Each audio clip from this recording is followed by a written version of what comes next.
নমস্কাৰ 34 খালিংদৰ সমষ্টিবাসী ৰাইজক মোৰ নমস্কাৰ জনাইছোঁ। মই মহিলা হিচাপে আজি ভাৰতীয় জনতা পাৰ্টিৰ ওদালগুৰি জিলাৰ উপসভানেত্ৰী হিচাপে প্ৰাৰ্থিত বিচাৰিছোঁ ৰাইজৰ সন্মতিত।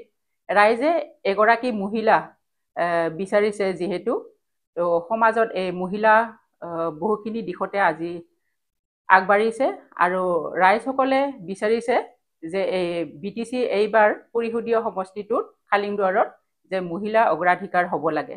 তো সেই ৰাইজৰ আশা আৰু আকাংক্ষাটো পূৰ্ণ কৰিবৰ কাৰণে মই সাজু হৈছোঁ আৰু প্ৰস্তুত হৈছোঁ আৰু সকলো দিশতে ৰাইজে মোক আগুৱাই নিবৰ কাৰণে সন্মতি দিছে।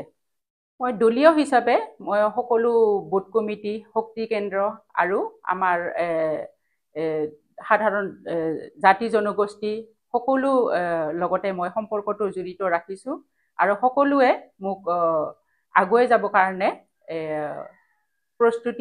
প্ৰস্তুতি দিছে, যে সহযোগী কৰিছে মোক। তো সেইটোৰ কাৰণে মই মহিলা হিচাপে এইবাৰ প্ৰাৰ্থিত্ব প্ৰদান কৰিছোঁ।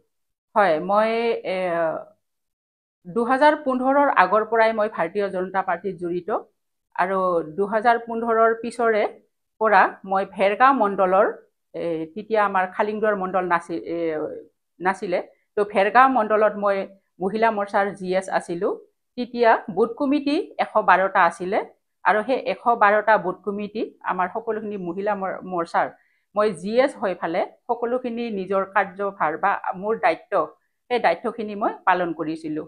তাৰপিছতে 2019ত আমাৰ পৰিষদীয় ইলেকশ্যনৰ আগে 18ৰ পৰা মই খালিংদুৱাৰ মণ্ডল যেতিয়া গঠন হৈছিল, খালিংদুৱাৰ মণ্ডলত মই তেতিয়া মহিলা মৰ্চাৰ সভানেত্ৰী আছিলোঁ আৰু এই মহিলা মৰ্চাৰ সভানেত্ৰীৰ দায়িত্বত মই 82 বুথ চেণ্টাৰৰ মহিলা মৰ্চাৰ বুথ কমিটি গঠনত মই সহযোগ কৰিছিলোঁ আৰু দলটোক বহুতখিনি সময় আৰু সহযোগ মই প্ৰদান কৰিছিলোঁ। আৰু তাৰ পিছতে মই আকৌ জিলা কিষাণ মৰ্চা উপসভানেত্ৰী আছিলোঁ আৰু এই কিষাণ মৰ্চাৰ উপসভানেত্ৰীটো মই দলটোক, আমাৰ ভাৰতীয় জনতা পাৰ্টিৰ সংগঠনটোক বহুতখিনি অৰিহণা দিছোঁ বুলি মই ক'ব বিচাৰোঁ। বৰ্তমান মই ওদালগুৰি জিলাৰ উপসভানেত্ৰী পেৰেনবুডিৰ বৰ্তমান মই আছোঁ আৰু বৰ্তমানলৈকে মই দলটোক বহুতখিনি সহযোগ কৰিছোঁ বুলি মই ক'ব বিচাৰোঁ। মই আজি প্ৰেছ মিটত মই এইটোৱে জনাব কৈছোঁ যে যদি দলে মোক প্ৰাৰ্থিত্ব প্ৰদান কৰে বা দলে যদি এজন মহিলা হিচাপে মোক প্ৰাৰ্থিত্ব প্ৰদান কৰে, তেতিয়া মই সকলো জাতি জনগোষ্ঠীক কোনো ধৰণৰ ভেদভাৱ নকৰাকৈ সকলোকে একেলগে আগুৱাই নিবৰ কাৰণে মই প্ৰস্তুত।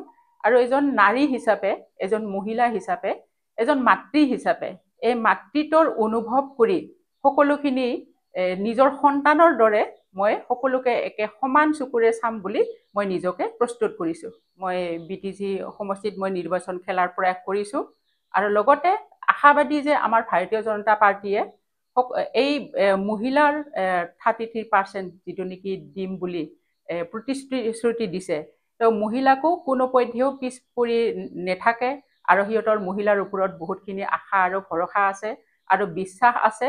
ভাৰতীয় জনতা পাৰ্টীৰ কোনো কাৰণতে মহিলাসকলকো পিছ পৰি থাকিবলৈ নিদিয়ে, এইটো আমাৰ সম্পূৰ্ণ বিশ্বাস।